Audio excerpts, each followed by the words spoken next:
Hi, I'm Sarah Haverstick, safety advocate for Evenflo.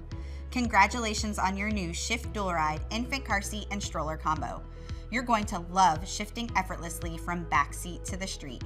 From hospital to home, Shyft DualRide is there for all of your baby's first adventures. Today, I'm going to show you how to install the Shyft DualRide infant car seat and stroller combo without the base using the vehicle seatbelt. Let's start. Before we begin, please review the instruction manual and all labels on the infant car seat prior to use. To start, we need to remove the infant carrier from the anti-rebound base. There are two different release handles on the back of the infant car seat.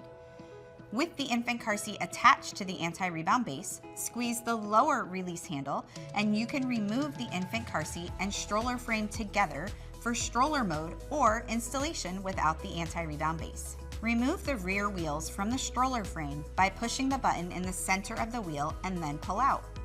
Place the wheel in one of the two holes on the bottom of the infant carrier. Pull down to make sure the wheel is securely attached. Repeat for the other side. Place the infant carrier on your vehicle seat facing the rear of the vehicle.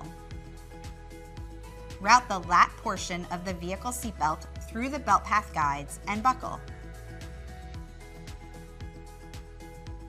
Route the shoulder portion of the vehicle seatbelt around the back of the infant carrier and slide into the rear shoulder belt guide. A correct installation requires a locked vehicle seatbelt. Check your vehicle owner's manual to determine how to lock your seatbelt for car seat installation. In many cases, you will pull out all of the shoulder belt webbing to switch to a locked mode. To tighten the installation, place one hand in the center of the infant carrier and push down firmly while pulling the shoulder belt and moving excess slack into the vehicle retractor. To check for tightness, grab the infant car seat at the belt path, which is where you have it installed. It should not move more than 1 inch from side to side or front to back. It is important to check for movement right where you have the infant car seat installed.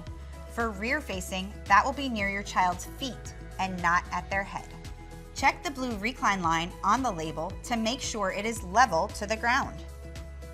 If the infant carrier needs to be reclined more for the line to be level, you may use a tightly rolled towel or pool noodle beneath the front edge of the infant carrier.